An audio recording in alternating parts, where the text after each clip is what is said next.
Quando a gente percebe o valor que a gente tem, a gente para de se sentir humilhado. A primeira vez que alguém mandou eu sair com desprezo, sai daí, seu vagabundo, eu ri, porque isso não me humilha. A grosseria da arrogância não me humilha em nada, porque a arrogância é a capa da insegurança. Essas pessoas morrem de medo.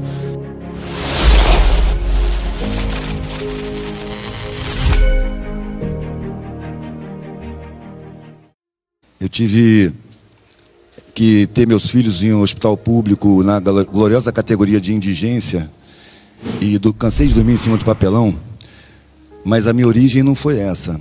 Minha família era abastada, minha família tinha bastante grana, meu pai era oficial do exército, eu estudei em ótimas escolas. Só que eu tinha uma diferença, eu me incomodava com os privilégios que eu tinha. Os meus amigos eram numa favela que estava no fundo da minha casa e eu jogava bola com eles. Eu sentia que aquelas crianças eram superiores a mim, eles tinham muito mais liberdade enquanto eu era monitorado.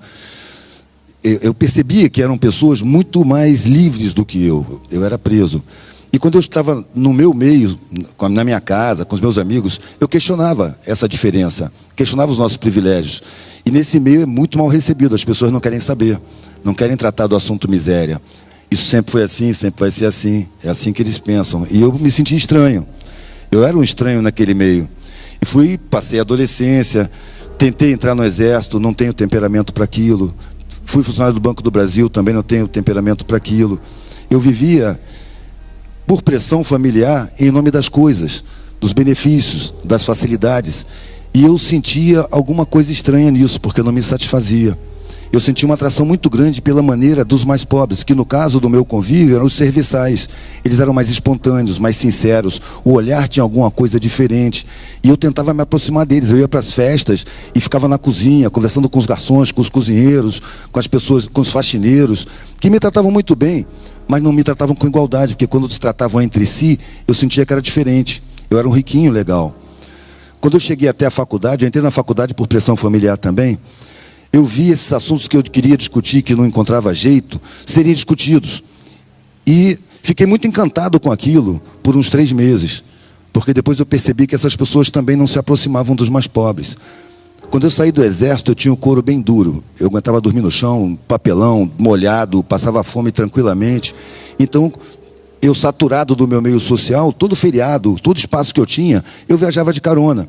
Ia para uma aldeia de pescadores, uma vila no alto da montanha, onde estavam as pessoas mais pobres, porque eu sentia muita atração. E ficava observando que aquelas pessoas tinham muito mais espontaneidade, tinham uma união muito maior do que no meu meio, na minha classe. Eu tinha uma humanidade, uma relação afetiva que eu não conhecia.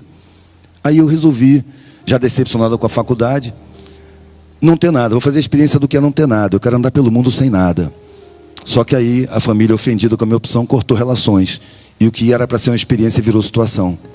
E assim eu vivo até hoje. E aí eu cheguei no meio mais pobre, pedindo o que comer, pedindo onde dormir, e as pessoas começaram a me olhar com igualdade. Como eu tinha a visão condicionada, porque a gente é condicionado por uma mídia safada, cheia de psicologia do inconsciente, eu cheguei no meio dos mais pobres como quem chega no meio dos ignorantes. Eu vou ensinar eles, porque eu tive mais escolas. E começava a falar da humanidade, da desigualdade, mas a língua que eu falava não era a língua daquele lugar. E as pessoas ali já estavam me olhando com igualdade, porque eram fodidos, mais do que todo mundo. Então eu percebia que com igualdade eles eram mais espontâneos, eles riam da minha cara, do meu jeito de falar. Eu de repente me dei conta que ninguém entendia o que eu estava falando. Aí eu me senti um idiota, 2 vezes.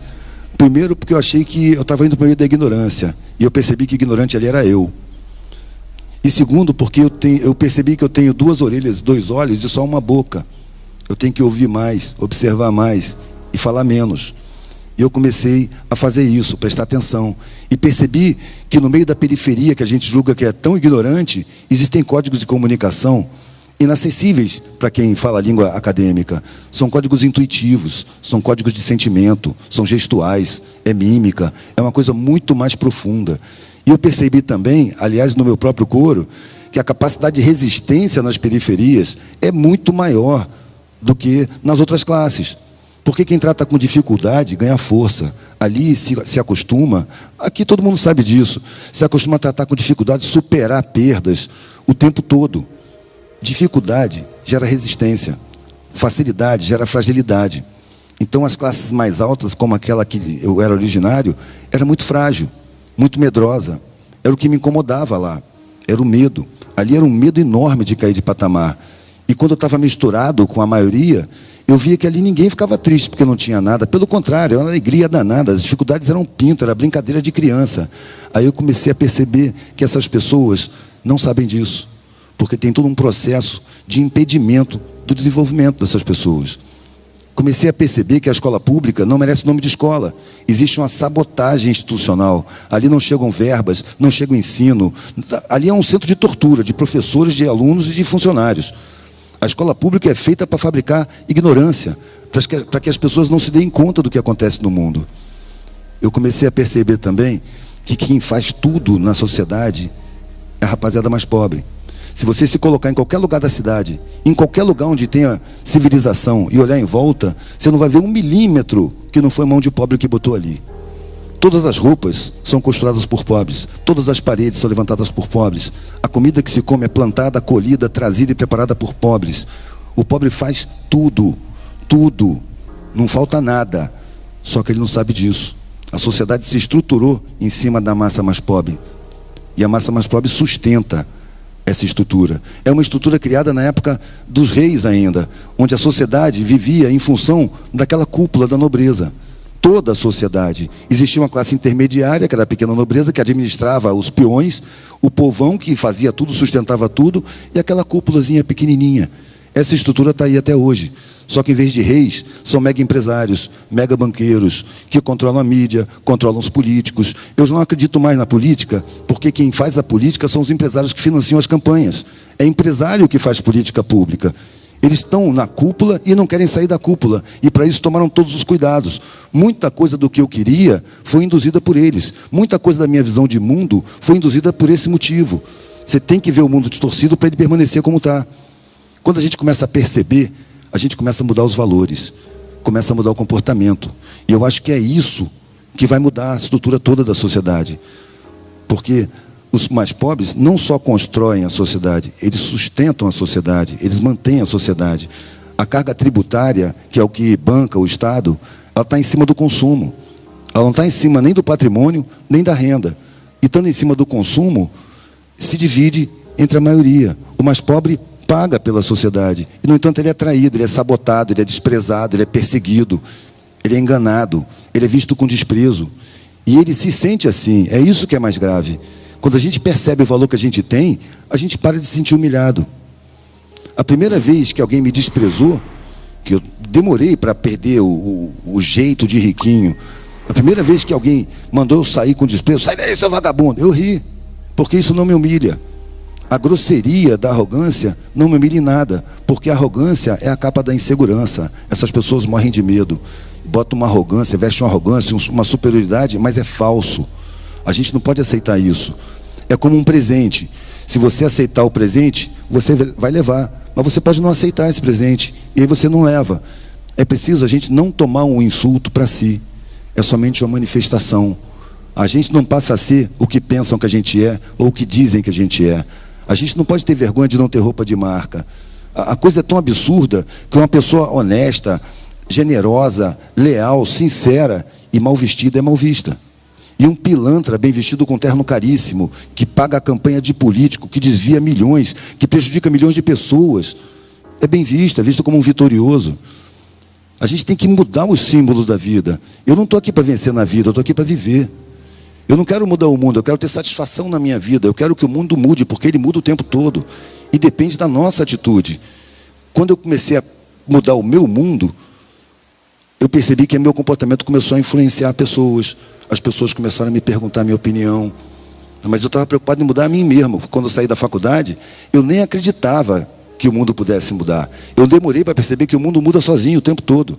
Assim como as pedras estão mudando quimicamente o tempo todo. Nada está parado do universo. É preciso a gente enxergar a realidade como ela é, para poder escolher como se colocar dentro dela. A gente não pode estar se iludindo conforme as ilusões são colocadas.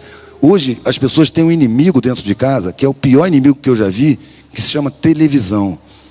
A televisão é comercial e pessoas muito bem pagas trabalham com psicologia do inconsciente para criar valores, para criar objetivos de vida. A gente quer não o que a gente escolhe, mas o que é mandado. E existe uma pressão que te discrimina se você não quiser o que todo mundo quer. Quantas vezes eu ouvi, meu filho, você não pode pensar assim, ninguém pensa assim, você tem que pensar em você mesmo. Existe uma estratégia para você ficar prestando atenção perto de você, nas suas coisas, nas suas roupas, na sua casa, no seu carro, em volta, para você não olhar o mundo, para você não perceber que isso é uma coletividade. O fato da minha família ter cortado relações comigo, apesar de ter sido doloroso na época, me deu a oportunidade de eu começar a me sentir família em todo lugar que eu estava. E para mim, a família deixou de ser consanguinidade, passou a ser afetividade. Quando você tem amor, quando você tem sentimento, você forma família. E hoje eu me sinto família com a humanidade inteira. E quando eu falo nós família humana. É todo mundo, inclui todo mundo. Em todas as classes tem exceções à regra. E são essas exceções que contaminam, que pensam por si, ou pelo menos tentam pensar por si. É preciso a gente perceber que a gente não tem a visão de mundo que a gente criou. É uma visão de mundo criada para a gente ter. É uma visão de mundo mentirosa. E tem muito poder, porque está na casa de 99% das pessoas.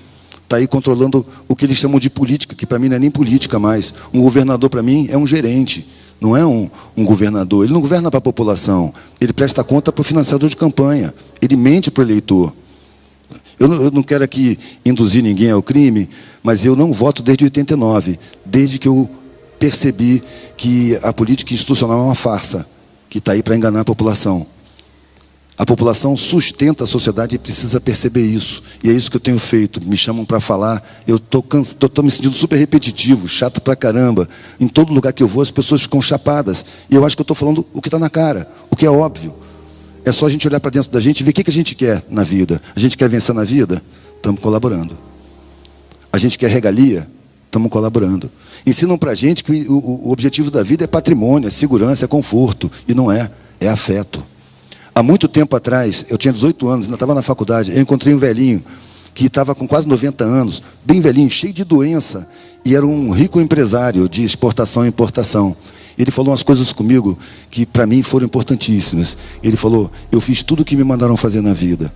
Eu corri atrás de patrimônio, eu montei uma empresa e essa empresa deu certo. Eu posso visitar a Europa 3, 4 vezes por ano se eu quiser. Eu, para a sociedade, sou um vitorioso, mas hoje eu estou doente.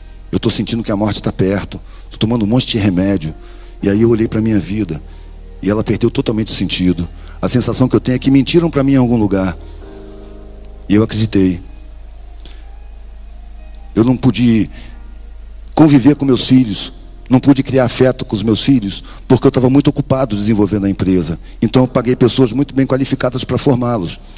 E eles estão muito bem formados, estão bem colocados no planeta, em vários lugares, ganhando só de seu dinheiro. Mas agora eu queria ter afeto, eu queria ter aproximação com eles. E eu não tenho aproximação nenhuma, nem eles comigo. E o que eles fazem? Eles pagam pessoas muito bem qualificadas para cuidar de mim até a morte. Aí eu percebi que o principal da vida é abstrato, não é concreto. Eles dizem que é concreto para a gente passar a vida correndo atrás, pagando o carnê, tendo que ganhar dinheiro e mais dinheiro e mais dinheiro e ostentar com vergonha de estar mal vestido. E a gente não dá valor que é importante. É o sentimento de integração com a coletividade, o sentimento de ser útil aos demais, o sentimento de fazer o bem, o sentimento de trocar afeto, amor com todo mundo. Isso é o significado da vida. E as pessoas que correm atrás de patrimônio, de riqueza, elas têm um vazio muito grande, não é à toa que você toma tanto antidepressivo. Será que alguém aqui não sabe que o afeto é a coisa mais importante da vida? A gente sabe, mas esquece. Porque o massacre publicitário é criminoso. Ele está o tempo todo na cabeça da gente. Eu vi um filme chamado Criança, Alma do Negócio. Aliás, um filme bom de ver, um documentário. Tem uma frase ali que me marcou muito. A melhor hora para o publicitário é quando a televisão está ligada e ninguém está olhando. Porque aí ele está trabalhando diretamente com o inconsciente das pessoas. Você está na rua, vê um produto e tem uma vontade de comprar. Você pensa que a vontade é sua, mas não. Ela foi colocada no seu inconsciente por um publicitário que trabalha com psicologia do inconsciente. A gente anda pela vida abestalhado e não se questiona. É preciso questionar os objetivos que a gente tem, os valores que a gente tem, a visão que a gente tem de mundo. Porque essa visão ela é apresentada distorcida. Há tempos atrás, muito tempo atrás, qualquer reacionário conservador reconhecia a pobreza e a miséria como injustiças sociais. O trabalho foi feito de tal maneira que hoje a pobreza é a justa punição da incompetência. não é uma coisa calculada. A gente pensa que a miséria é uma fatalidade, que a miséria é um azar ou uma incompetência. Não é. A miséria é uma estratégia. Ela é criada deliberadamente por essas cúpulas que passam por aí de helicóptero para manter os salários baixos, para o trabalhador ficar chantageado em qualquer condição de trabalho, por medo de ir para a miséria. Os planos de saúde financiam campanhas eleitorais. Então, não se investe na saúde pública. Por quê? Para dar medo. O motorista de ônibus, que já não ganha essas coisas todas, ele não fica sossegado se ele não tem um plano de saúde. O plano de saúde se dá bem por causa disso. Então, a saúde pública não é uma porcaria por incompetência, não. A saúde pública é uma porcaria porque interessa à indústria médica aos planos de saúde. Bom, é isso. Eu posso resumir isso tudo que eu disse, apontando os objetivos da vida: afeto, integração, sentimento, coletividade.